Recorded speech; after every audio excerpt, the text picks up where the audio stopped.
I opposed permanently having American forces in Afghanistan. No nation has ever unified Afghanistan.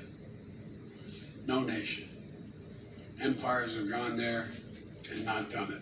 Biden also promising to evacuate thousands of Afghan nationals now targeted by the Taliban for working closely alongside U.S. troops. Our message to those women and men is clear.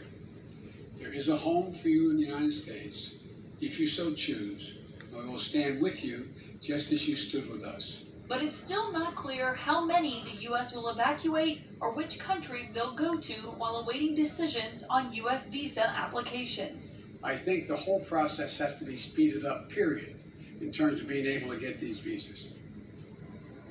And Pam, during these remarks, the president made quite clear that he stands by his decision to withdraw, essentially arguing that he could not justify staying. And so that is the reason essentially behind this, saying he did not think the U.S. would ever be able to alter the course of Afghanistan. Past nations have tried, past presidents have tried with no success. And really his main reason for getting out was saying, quote, "I will not send another generation of Americans to war in Afghanistan with no reasonable expectation of achieving a different outcome."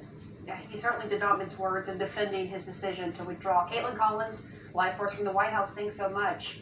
And joining now, Democratic Congressman Jason Crow of Colorado. He is a former Army Ranger who served in Afghanistan. Congressman, thank you for taking time out of your day to be with us. Biden says Taliban takeover is not inevitable, but U.S. intel sources say that Kabul could fall in as little as 6 months. Do you think Biden has a full understanding of the risk? Well, thanks for having me. I know President Biden has a full understanding of the risk because I've seen the same intelligence that he's seen. And there is risk. The issue is not whether or not there is risk. This is all about relative risk.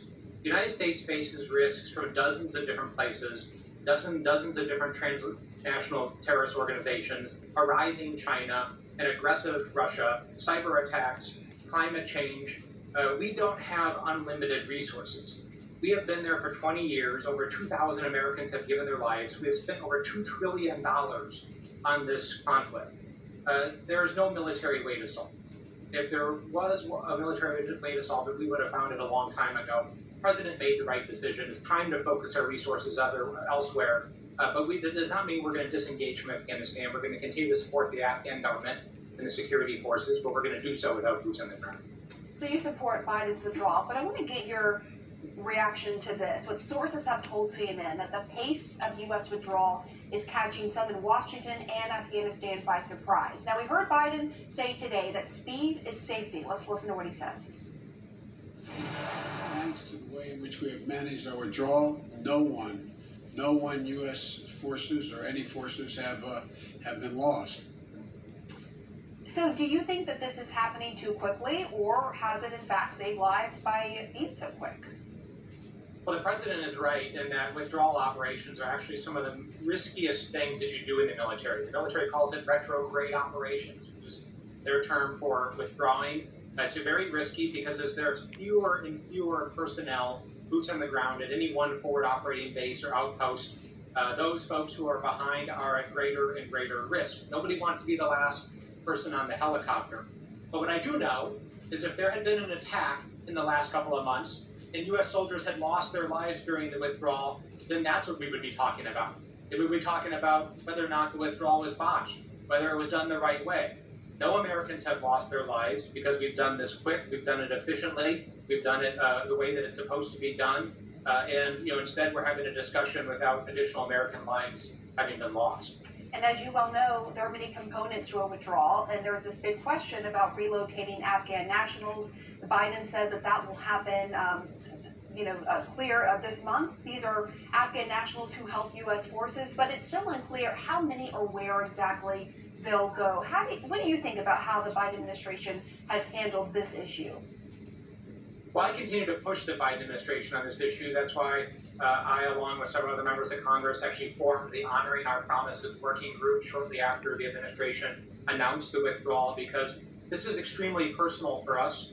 I am not exaggerating when I say I may not be here, sitting here talking with you today, Had it not been for the Iraqis and the Afghans who served with me, who fought with me, who warned me of risks, that helped me navigate challenging situations. There are brothers and sisters, they fought alongside of us and even lost their lives sacrificing for the United States of America. So we have an obligation to protect them and their families, number one.